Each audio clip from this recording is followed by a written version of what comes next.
Affairs, Sri Atanu Chakravarti, Secretary Revenue, Sri Ajay Bhushan Pandey, Secretary Expenditure, Sri Girish Chandra Murmu, and Secretary Deepam, Sri Anil Kachi. I extend Secretary Revenue, Sri Ajay Bhushan Pandey. There is a change, okay. I extend a warm welcome to the honorable dignitaries. Friends, the format will be as it was last time. First, the Finance Minister will make a presentation, and following which we'll take a few questions. Now, may I request the Honourable Minister to give the presentation. And following which we'll... Good evening. As was promised, we've come back again to talk to you about some things that we're doing towards making the path clear to reach the $5 trillion economy that has been promised. And in the process, the financial sector and the banks are the topic of today's conversation with you. Before I start on that, I just want to make sure that we are not making the announcements without any follow-up. Since the last announcement, and on those very specific points, how much has developed and what are the kind of things which have happened are the first few slides. So the first few slides don't relate to today's announcement, but more for me to come back to you to say, since last Friday, what have we done? So in specific, the several announcements that we've made have already seen, particularly on the interest rate reduction and also for the banks to follow up. You've had quite a few product launches by the public sector banks, and compliance have been issues, the instructions for compliance have all been issued, and on a very transparent way in which we wanted to have the one-time settlements to be done in banks. The checkbox related solutions have all come through. So I just want to be clear that the first few steps that we're talking about are specifically related to the banking sector, but post my last announcements. So 8 PSB banks have launched their repo-linked home vehicle mortgage, cash credit loans, and so on. Then instructions, all of which is available in the slide at the back. Instructions have been issued on bringing greater customer ease, time-bound return of loan documents. I did mention to you all last time that within 15 days after the loan has been closed, the documents will be given. And also on the point of tracking loan applications, where particularly the SMEs were at a loss because they didn't know where the application lie, how long is it taking for them to get cleared. The tracking facilitation has already been done. So the loan management systems in each of the banks are giving them the very clear information at what level, what stage their applications are. And the one-time settlement, which I did mention, has already seen instructions have been issued. And then particularly for the NBFCs, the support that we had promised, which includes housing finance corporations also, the partial credit guarantee schemes have all been executed. So sanction has begun with the 3,300 crore already given, and about 30,000 crores are in the pipeline. So they're getting them, the liquidity is reaching them, they're settling matters through the NBFCs and in particular for the housing finance corporations. The co-origination is something about which we spoke last time. We said the synergy between the NBFCs, which have the spread and reach, and the public sector banks, which are sitting with the liquidity, because of the co-origination, they should be able to reach out much more. So I can very clearly today claim, post my last Friday's announcement, 4 NBFCs have already found their solutions through the public sector banks, reaching out to them to give the liquidity that they so desire. And more on the pipeline. We'll be talking about it sooner. One thing about the Indian economy, I'd like to give a broad picture, is today as we stand on the 2.6 trillion economy that we are, of which 1.9 trillion is actually the credit in the economy. So approximately about 72%. That shows it as approximate, right? From a distance it looks like negative. It's not. 72% of GDP is the credit availability.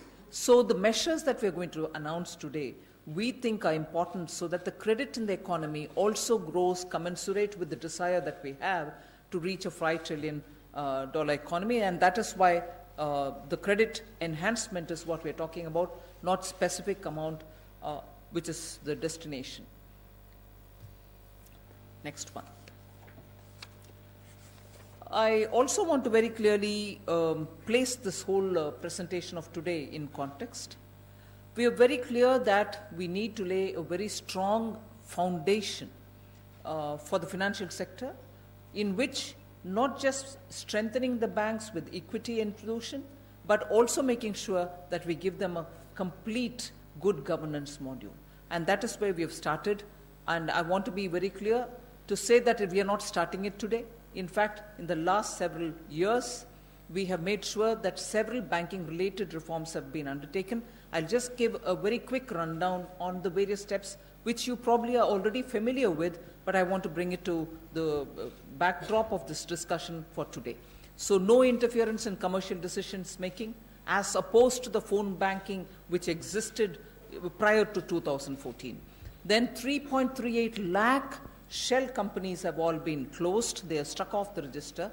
And then NAFRA, the regulator, has been set up with independent regulatory members in it. The auditors are independent too. And then the resolutions are all happening for stressed assets very clearly through the IBC. So if those are the ways in which we are moving, you can see further some of the reforms which were taken up earlier, release only after ensuring loan conditions and clearances are all being followed now.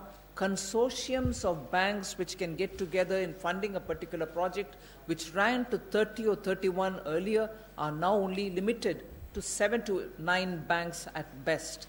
However big the project may be, not more than 7 to 9 banks in the consortium. Then techno-economic evaluation cells are being created in the banks so that there are no inadequacies found. Then technology analysts used for robust risk assessments are being made, and also to bring in due diligence in banks. So those are committees which we've appointed. And then the early warning signal reading is a very important step that we've taken. Specialized agencies have been set up who are monitoring every loan which is over 250 crores. Further, quickly going through the reforms that we've taken, cash flows were not ring-fenced earlier. Very clearly now, they're very ring-fenced, so you know that you're not going to get into an unknown sudden situation which develops. Then banks were overexposed to corporate loans. Now there is a good asset mix.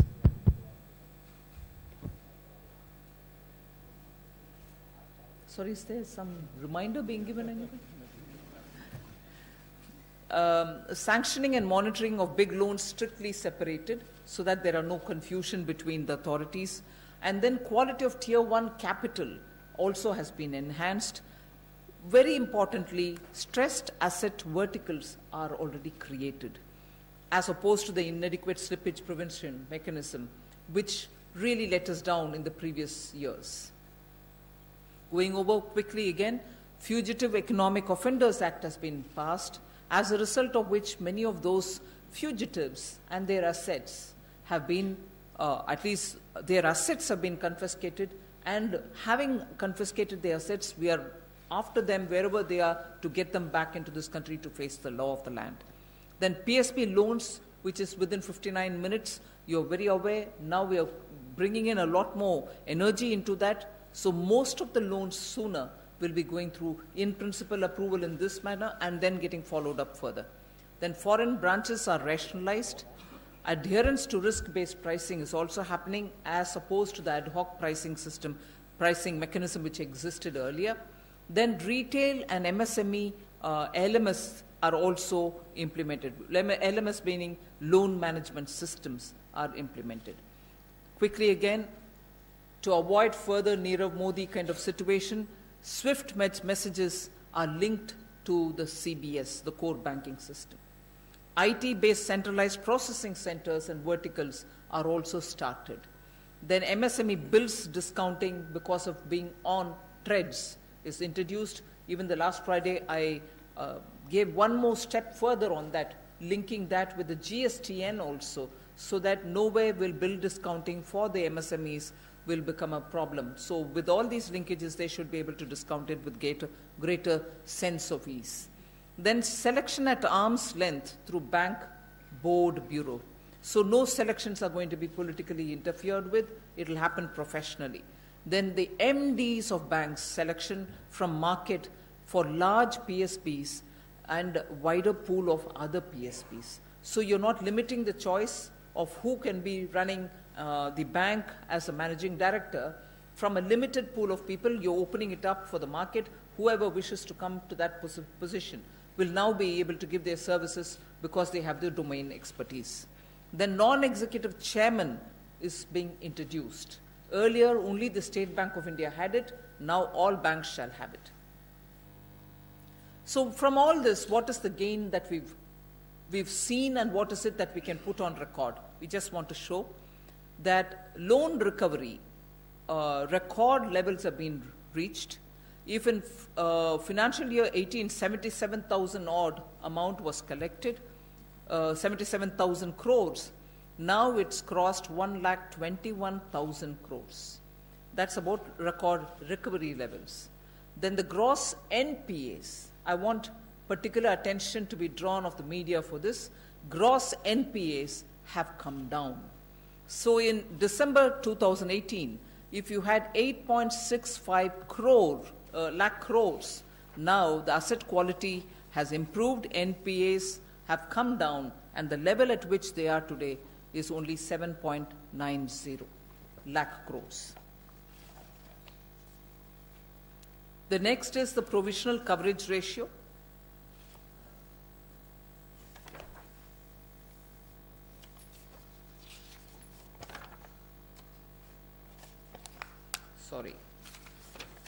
Provisional coverage ratio.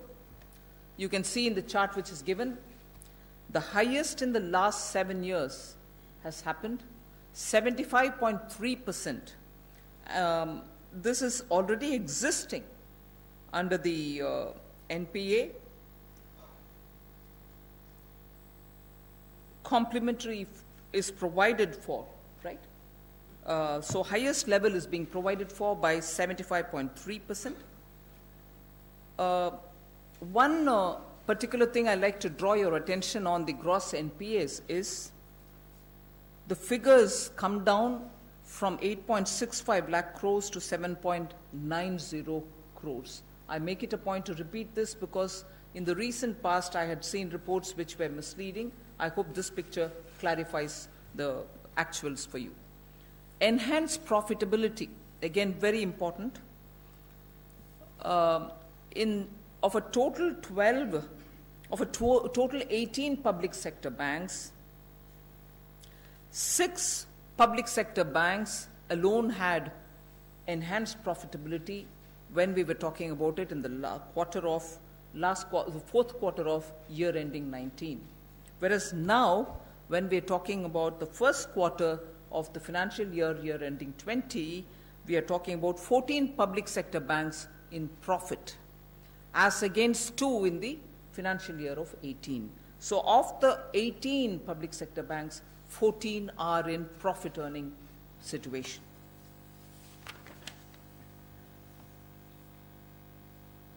I also want to report on what has happened and what has developed post the consolidation of Bank of Baroda, Vijaya Bank and Dena Bank together. So what's the impact of that? What have we gained out of it? I just want to put that before you. We've actually had wide-ranging benefits. Wider offerings and enhanced customization has happened. Operations rationalized much more than before. Verticalization initiated. Very important, just no retrenchment of any staff. Very important again, admin staffs have been redeployed for business, which means the core function of the business improves, and best practices were replicated everywhere. And when I say this, and I insist saying this, because if there was one feature which was very good in one of the 3 banks as regards human relation management, that was copied for the rest of them also.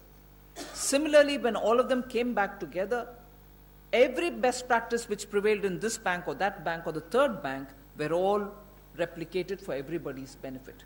So best practices of each bank has been absorbed for the collective gain. So that's very important there. So significantly in terms of numbers, if you want to say, the CASA growth has been robust post the merger. 6.9% has been increased, and when CASA grows, it's better for the bank because they have more liquidity and they have better credit availability for themselves.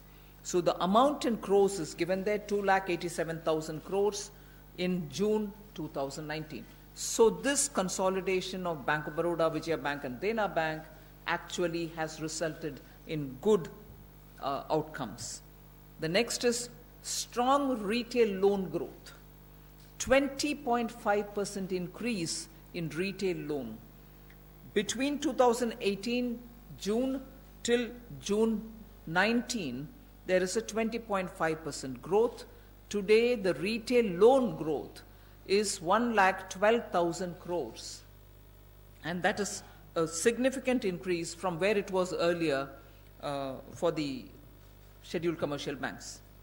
Moving over to the next one, the profitability has enhanced. Now, in quarter 4 of 19, year ending 19, they were in the negative of 7,113. Today, they moved positive. They are at plus 710 in the first quarter end of this financial year.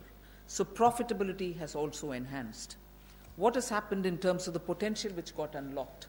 As a result of the merger, there's a very clear indication that they're poised for rapid growth and they can raise greater things in the market, and high profit trajectory can be seen whether it is loan growth, whether it is CASA growth, or whether it is in the profitability. End of the day, what is the market thinking about it? You have at least 38 market analysts who have come on to have one unanimous view that the market capitalization post this merger is expected to touch 51,000 by the time it is August 2020, from where it was 35,000 crores. So April 19 to 2020, within 1 year, that's a kind of improvement and outcome which has happened of the first merger that which took place, Bank of Baroda and so on.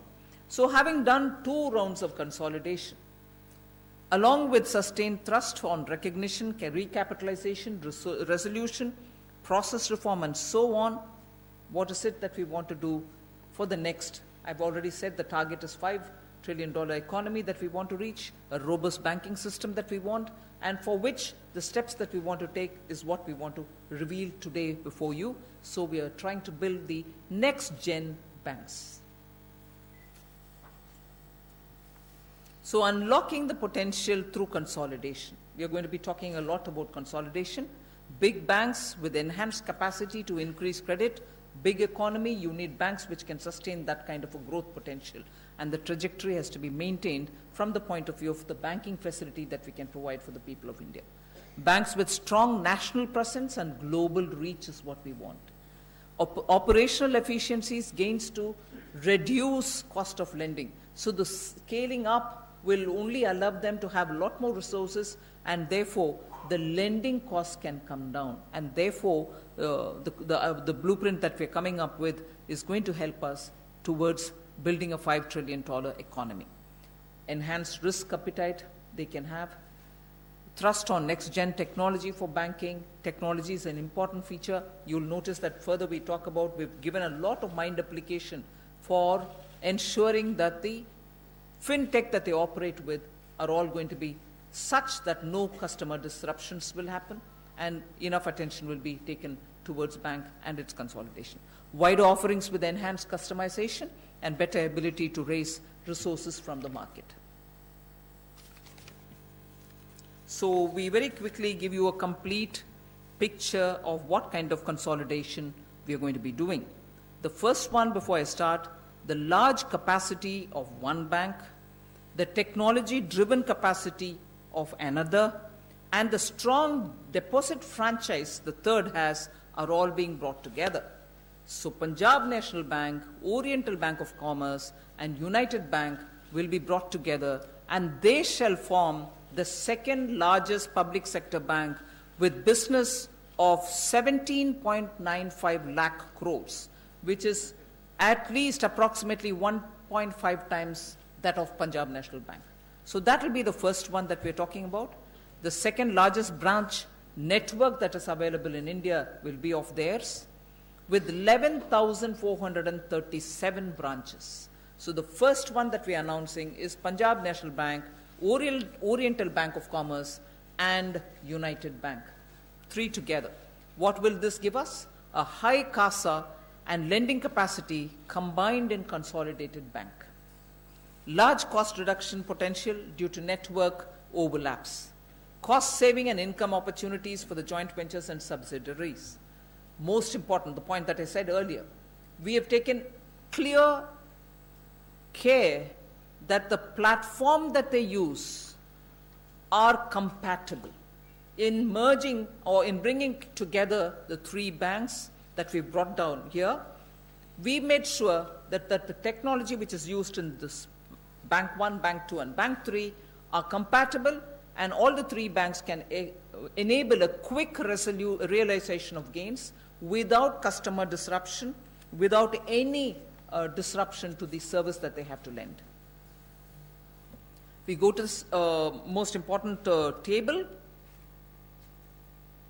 The indicators that I would draw your attention to are the CET1 ratio, the CRAR, which is the capital reserve ratio, and also to the net NPA ratio, the three above the category of employees, which is very important for you to notice. And all the three are very critical indicators to tell you that this consolidation in this particular case is absolutely healthy. And we've kept all the Basel norms, RBI's guidelines and the Basel norms in mind, even as we have put these numbers together for you. If you have any questions, we'll be able to answer it later. I don't want to labor on each one of them, but I want to completely give you the confidence that we've applied our mind on the Reserve Bank of India guidelines and also on the Basel norms, which will have to tell us what these numbers ideally should be. We've kept that in mind. I can go further to explain that a bit later. Should we now move to the second? The second which we are consolidating are both banks coming from the south. Canara Bank with Syndicate Bank.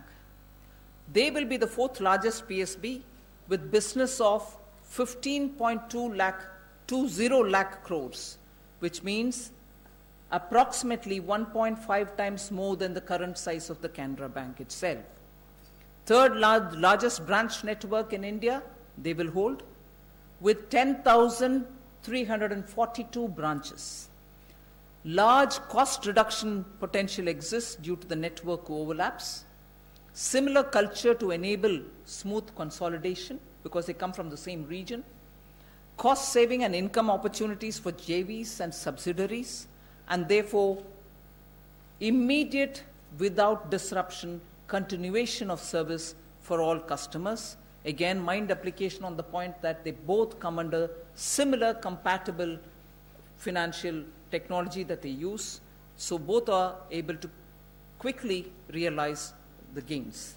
Now, the indicators which you will be interested in, again, something which I would want your attention to be drawn on: CET1 ratio, net NPA ratio, and also the capital requirement, adequacy requirement ratio, all of which are given here and absolutely tick marked from the point of view of Basel norms and also from Reserve Bank of India guidelines. All three meet more than the ideal situation. We go over to the third one, Union Bank of India with Andhra Bank and Corporation Bank. This shall now become the fifth largest public sector bank with business of 14.59 lakh crores, approximately 2 times the size of Union Bank of India.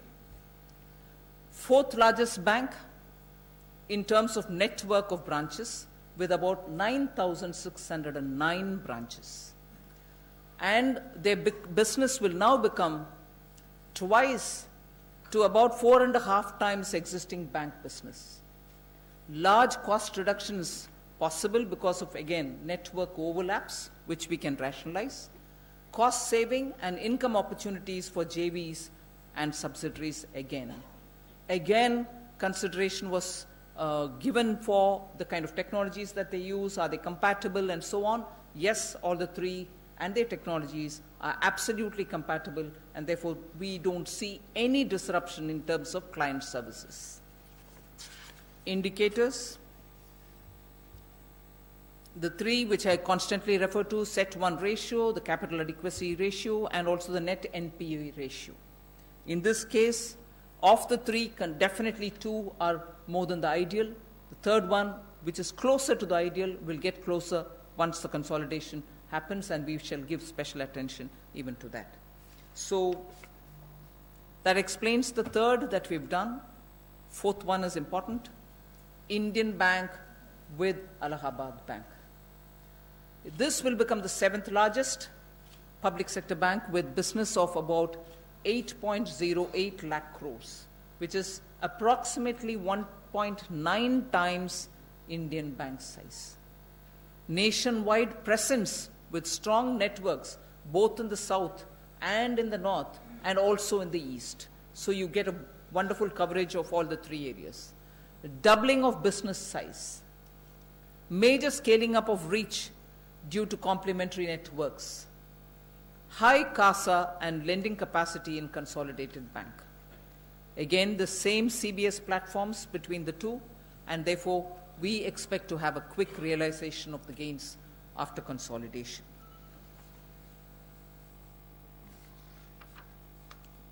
The indicators, very clearly, all three are very clearly above board, very much above the ideal that we have. So it's worth noting that the strength is only getting consolidated of these two banks. So with all this said, we have very clearly explained what are the things that we're doing towards bank and consolidation. I want you to particularly give attention to this particular table. So what is it that you're going to have? The anchor bank will be Punjab National Bank in the first merger that I announced, where the amalgamating banks are Oriental Bank of Commerce, United Bank of India. Business size is 17.94 lakhs. PSB rank by size would be second, and the particular computer networking, fintech networking is Finacle. Similar, Canara Bank and Syndicate Bank coming together gives us a bank size of 15.2 lakh crores, becoming the fourth largest. iFlex is the system that they use. Union Bank of India, together with Andhra Bank and Corporation Bank, will become the fifth largest of the banks, public sector banks, with 14.59 lakh crores for their business size. Then Indian Bank with Allahabad Bank reaches the business size of 8.08 lakh crores, will be the seventh largest bank. So we had already talked about SBI amalgamated earlier, Bank of Baroda amalgamated earlier. So the consolidated PSBs for strong national presence and global reach, one of the objectives with which we went about this consolidation plan. So 82% of all PSB business will be with these banks. 56% of all commercial bank business will be with them.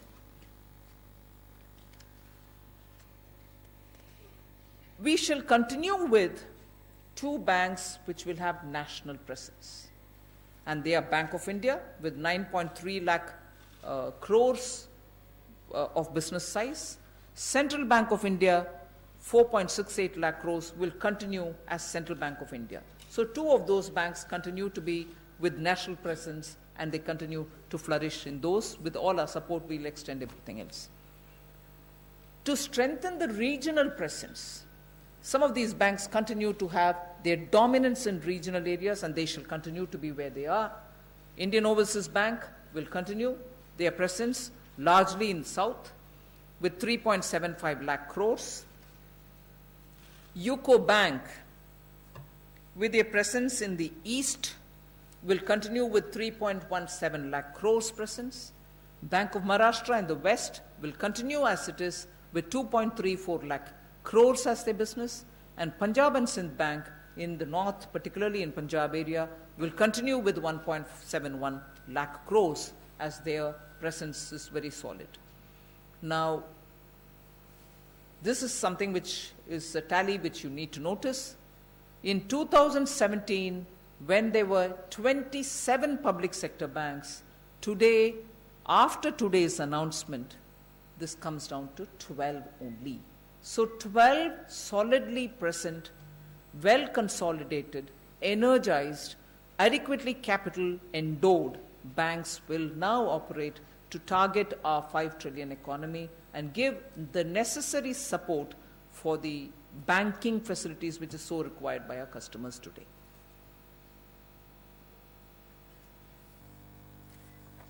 All right, now have we just thought of these consolidation without giving the necessary energy to the banks? Governance reforms is what all of us have been talking about for quite a long time. Did we do anything on it? Are we doing in trickles? Here I'm happy to tell you that we've taken adequate care to consult and take everybody on board much before we are coming out with the announcement on governance reforms in banks. These, I think, as much important as the consolidation announcement itself are, today the governance reforms that we are announcing now before you are of great significance to make these banks run professionally. And therefore, I draw your attention to the various governance reforms that we are announcing along with this consolidation. To make management accountable to board committee of nationalized banks to apprise performance of GM, general manager and above, inclusive of MD, will happen. So now it won't be just one person deciding on the appraisal of top officials, it shall be management which shall take these appraisals forward. So it won't be left to the hand of one person.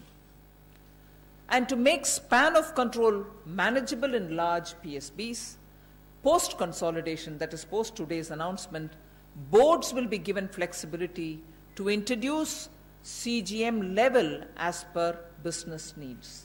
So we shall allow them to form or take a call on introducing a CGM in their respective banks. And also to recruit, this is very important. Just only State Bank of India probably very recently had this, but to recruit chief risk officer from the market at market-linked compensations, but not on salaries decided by government. You will have specialized risk officers from the market deciding on what the bank's spread of its activity will be, and they will be adequately empowered to take a call on the decisions of the bank. And then to enable a succession planning, boards to decide on a system of individual development plans for all senior executive positions. What would this mean? It would mean that for each of the senior level position, there will be a set of 2 or 3 people who will also be built so that they get expertise in that area and be ready to, if there is a need, be able to take that position on. Of course, there will be yet another process of recruitment and selection, but at least we will be building capacity so that you have greater number of people who are with specialized skills and experience. So we are at this time itself giving enough material and freedom for them to have a succession planning within banks' boards. To ensure sufficient tenure, boards given flexibility to prescribe residual service of 2 years of appointment of GM and above. So nobody gets appointed for just a month or 2 because they are senior most, but they will, once appointed, be there at least for 2 years so that there's a sense of continuity, and by the time they get to doing something, they're not going to go away. So these are some of the serious governance reforms that we want to bring in. In again, bringing another set of reforms, we want to make sure that the bank's board committee system itself gets strengthened. So flexibility is being given to boards of large public sector banks to enhance Sitting fees for non-official directors. They were being paid pittance. So many of these people did not even have an interest being in bank boards as official, non-official directors. Now the boards will be given the flexibility to get the best in the field and give them the pay that they need for sittings. For better board committee functioning, boards given mandate to reduce or to rationalize board committees. In some cases there are very many, in some there aren't as many, so they will be given the complete power to decide what the size should be ideally for them. And for risk management committee, we are giving the mandate to fix accountability, which is what is the main problem. For compliance of risk appetite framework, that is where we are also getting somebody from the market with adequate remuneration, and they will be given enough veto power to take a decision or to veto a decision from being taken. Longer term for directors on management committee boards, because most often, as I said earlier, they spend a short period. By the time they can effectively understand and do something, they're gone. So we are giving them longer term.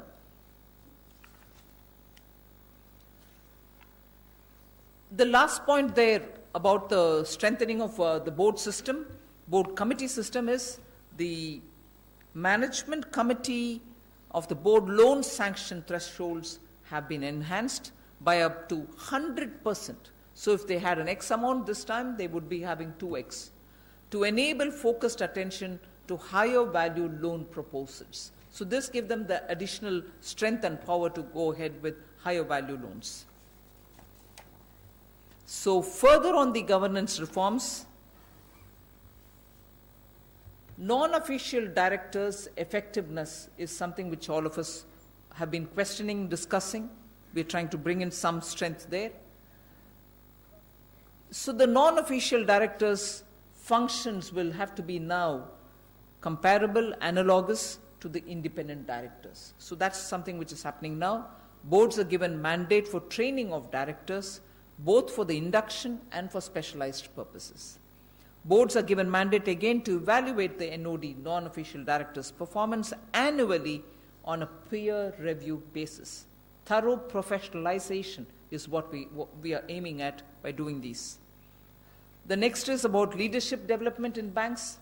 Executive directors' strength in larger banks are raised to 4 for better functioning, focus, and also thrust on technology. Particularly on technology, we would ensure that there is an executive director who completely focuses on that, because the cyber security risks which banks face is also something which leadership should be consciously seized of. Creation of leadership pipeline under the BBB, the Bank Bureau, leadership development program is also being introduced. So with all this, the public sector bank and their drive, we are going through wide-ranging reforms. Financially stronger PSBs are the ones which we are aiming at. Remember, please recall that in the budget we had made a provision of 70,000 crores. Well-provisioned PSBs, 14 already in profit. We'd like all of them to do well. Then technology-driven banking is what is the emphasis on today. Scale and synergy will be acquired because of the consolidation that we've done today, and governance is also getting strengthened, professionalized, and independence given to them to function. Now, if all this is what we have, of the 70,000 crores that we've given, I want a certainty out there for the consolidation. Have we just done the consolidation and left them free? No. We are giving them enough capital reserves with which they can be confidently functioning without worrying. And I underline here, even as we announce all the consolidation, we have given enough instructions for the banks at the branch level to be sure that that which we had announced last Friday in terms of liquidity, in terms of working with NBFCs, in terms of making sure that the credit availability in the market, all this will not suffer. On the contrary, we would want at the branch level enough dedicated staff to attend to that, and not entirely all the staff to be looking after the consolidation program itself. So that has been very clearly instructed to the banks. We expect them to dedicate their staff to make sure last Friday's announcement as regards liquidity, availability of credit, reaching out to customers, reaching out to NBFCs, all happen without any disruption. So those dedicated to take care of smoothing out these consolidation will be completely dedicated for this purpose without having that suffer. So a rough, absolutely approximated number of what we would like to infuse with these banks. Punjab National Bank will get something around 16,000 crores. I just want one rider, one clause to be put here. These are approximate amounts.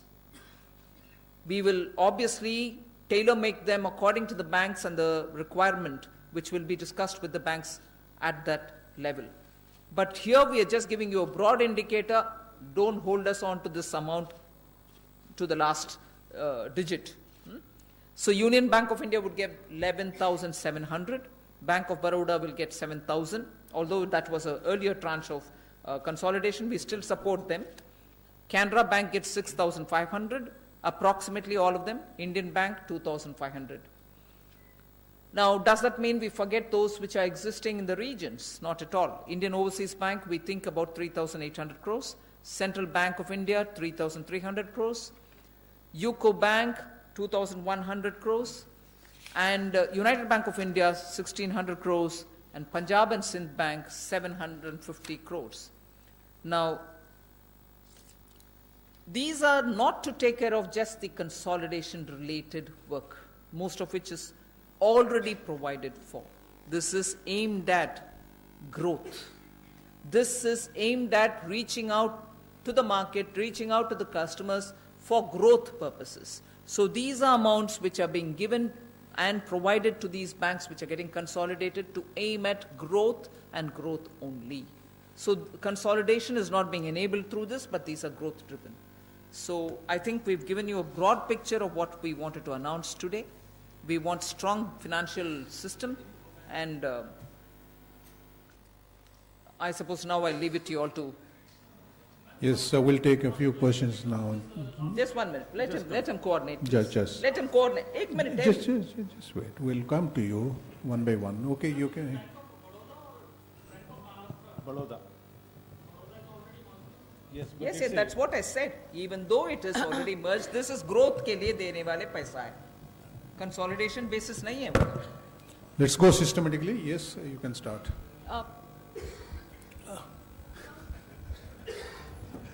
He'll be compensated. Yeah, okay, fine. No problem. We are from the same organization. Sapna Das from CNBC TV 18, ma'am. Quite a huge announcement. You have put forward 4 major, how do we say it, arrangements for the merger process to go forward. PSB number will now be at 12. Also, you have announced a recapitalization, majorly also for those banks which are the acquiring banks as well as for the other banks, regulatory capital and growth, both of that. Just want to understand, ma'am, at this stage, just to understand the logic, it was very important to take the consolidation road forward at this stage, ma'am, and in this way, one. Second, we have also kept aside some money from the recap amount for the rest of the financial year. Could you share something with us on that? And last, ma'am, 4 banks are still under the PCA framework. They are largely untouched and they'll continue to, work, function. Anything on that anybody has in mind at this point in time? As regards the timing you asked, this is exactly the right time because as the FM mentioned, this is to enable them to support the 5 trillion economy. And as the FM has clarified, this is not going to cause any disruption because you can draw the experience from the Bank of Baroda, which in the very initial slides we showed you as to how their business has grown, as to how their profit has grown, and it has benefited the customers of the Dena Bank, Vijaya Bank, and also the employees of everybody. So what we will ensure, as the FM again mentioned in the last capital slide, that the disruption will not be there. Anchor banks will do their work, and the period of making it effective will be fixed up in consultation with the banks when their boards take the decision.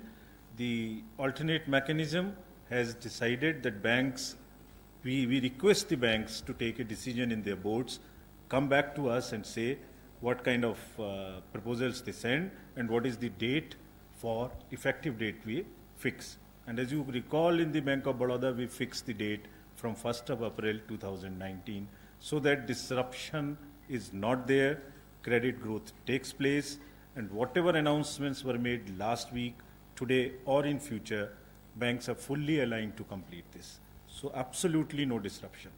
And the entire figure which is here, you are making 6 very, very large banks, global banks, and 2 national banks and 4 regional banks. So the energy also will get dissipated through this differential roles which they have. Yes. The business size, as we have shown, determines as to they can now have to look and have global aspirations. They are the banks which have the global reach also. So this is what they will look for. They will go to the market. They will work now from the position of strength. Because so much has happened, you have seen in the initial slides, recoveries, NPAs, provisionings, profit, 14 of them are in profit. So they are now poised to take a leap forward from the position of strength and support the 5 trillion economy. The regional banks, and she also asked about the PCA We are not banks. calling, just 1 minute. Yeah, we are not calling We are not regional calling them banks. regional. We are only saying the concentration of that bank is in the region, in one particular region. That's not because of a design. They are there. We are saying that is how we are representing. We are not giving them a title of a regional bank. Their presence is already there. They continue to do what they wanted to. They continue to function as they are functioning. They also, as we said, the initial differentiated banking, they also look at their niche. They also look their customer connect. They also look their culture. And they are allowed to grow fully into the regions, and wherever they are working, they have the pan-India reach also, they will be allowed to go. Ma'am, Timsi Jaipuria, this side. There is no restriction. Ma'am.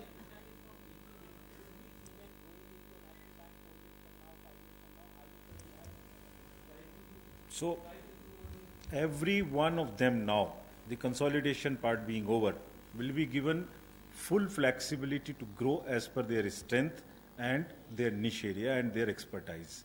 They have all the options available of a differentiated banking, which they decide as per their own genius and grow, and they'll be fully supported in growing. Ma'am, Timsi Jaipuria, Nothing this side. restricts them. Ma'am, Timsi this side from CNBC TV 18. Is there a timeline that has been given to the banks, to the 4 mergers, that they should come back to the government by this, to whether they are ready or not for the merger proposal to make that effective date? Also, what happens to the recap amount? What is the roadmap to utilize that amount which was earmarked in the budget and right now? There is a defined process. The process will run now. It is only the alternate mechanism which is taking a decision. Each bank, acquiring bank and the acquired bank, will go back to their boards, take the decision in their boards as they like. They'll come back to us. After that, we'll consult the RBI at 2 stages. After consultation, the scheme of amalgamation will be made, and thereafter only the date, effective date, will be decided in consultation with the banks as per their wish. We,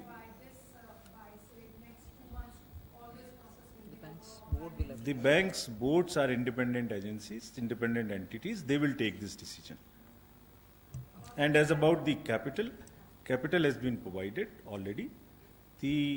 After the board's assessments, as the FM mentioned, these are not the confirmed, they are approximate figures. It is because they will come back to us after assessment in their boards, and we'll respect that. Okay, Yes. please. Ma'am, I'm Rima Sharma from Pratibimba Live. This is a channel from Assam. So you visit recently Assam.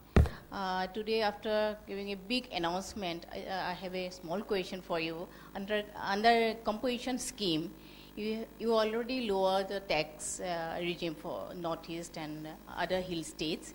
So, but still that MSME are suffering a lot. Do you have any further plan to lower the tax? That's something That's something to do with the GST. It will be the council which takes a call on it. I was in Guwahati yesterday. I've heard a lot of inputs on that. We'll work on it. Ma'am मैं Lakshman CNBC आवाज़ से जिस तरीके से आपने पिछले दिनों जो मर्जर हुए थे उसमें आपने बताया कि उसमें किसी भी तरह की कोई छंटनी नहीं होती, यानी किसी का एम्प्लॉयमेंट नहीं गया था। क्या इस मर्जर में भी किसी भी तरह के कोई छंटनी नहीं होगी, रिट्रेचमेंट नहीं होगा, इस बात की गारंटी आप देती हैं? और दूसरी बात कि जितने भी मर्जर आपने 4 ग्रुप में किए हैं उनमें से हर एक बैंक ऐसा है जिसका NPA अपने लीड बैंक से करीब 25% 30% ज़्यादा है, तो इससे जो कंबाइंड बैंक निकल कर आएगा उसके NPA पर असर पड़ेगा? देखिए, एक तो आपने जो बैंक अमलगमेट हो रहे हैं और जो अमलगमेट होने जा रहे हैं उनके NPAs के विषय में बात किया। FM ने आपको लगातार जो स्लाइड्स दिखाई थी उसमें दिखाया था उनकी CET1 के रेशियोज, उनके CAR और उनके NNPA, वो 3 उसके रेशियोज हैं जो 10.875 से CRRA होना चाहिए ऊपर, 7 से ऊपर CET1 होना चाहिए और 6% से नीचे एज पर द रेगुलेशन उनके NPA होने चाहिए। Most of them were there and the capital which has been given to both the banks, जो एक्वायर कर रहे हैं वो और जो एक्वायर हो रहे हैं, दोनों के अमलगमेटेड एंटिटी में ये तीनों parameter along with this capital और जो रिकवरी की स्पीड है और जो IBC में अभी केसेस हैं उन सब के बेसिस पर वो पूरे रेगुलेटरी नॉर्म्स को फॉलो करेंगे एंड वी आर कमिटेड कि वो फॉलो करते रहें।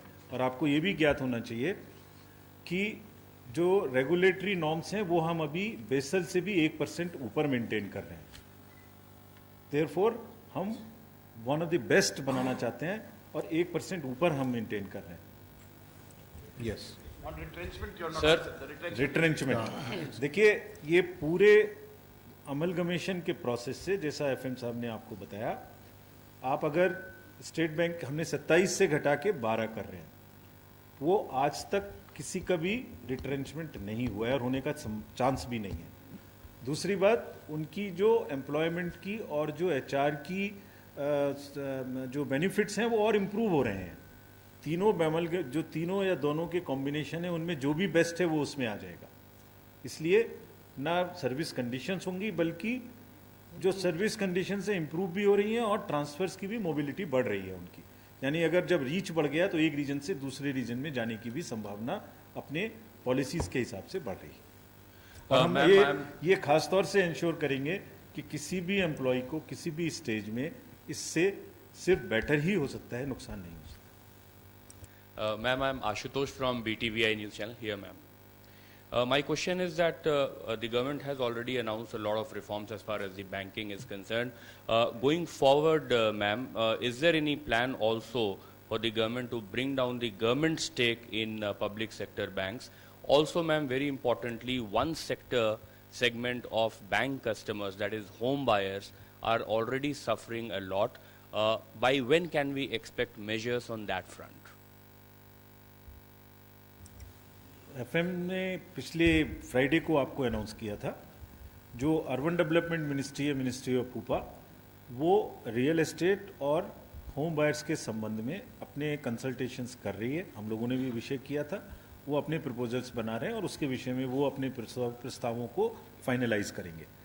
जहाँ तक गवर्नमेंट स्टेक की आपने बात कही, नेशनलाइज्ड बैंक्स में एज पर दी एक्ट हमें 51% रखना है और जो पब्लिक सेक्टर बैंक्स हैं उनकी बहुत बड़ी भूमिका है देश में। दूर दराज में हैं, देहात में हैं, मुद्रा में हैं, फाइनेंशियल इंस्टीट्यूशंस में हैं। तो बैंकिंग की पूरी दशा और दिशा और गंतव्य तीनों चेंज हो रहे हैं। दशा आपने देखा, आपको FM ने दिखाया कि कितने सारे रिफॉर्म से दशा हुई जाकि पीछे की तरफ ना जा सकें जो गलतियां हुई। दिशा फाइनेंशियल इंक्लूजन से जनधन, मुद्रा, PM सुरक्षा बीमा योजना, PM जीवन ज्योति बीमा योजना, वो दिशा उसमें उधर भी जा रही है और गंतव्य है कि ये पूरी फाइनेंशियली इंक्लूसिव सोसाइटी बने। और जैसा जनधन 2 में दिखाया गया था, अब हर घर में अकाउंट नहीं बल्कि हर एडल्ट का अकाउंट हो और हर 5 किलोमीटर में एक वो हो। तो दशा, दिशा और गंतव्य तीनों, और from position of strength. Somesh from Business Standard. One question.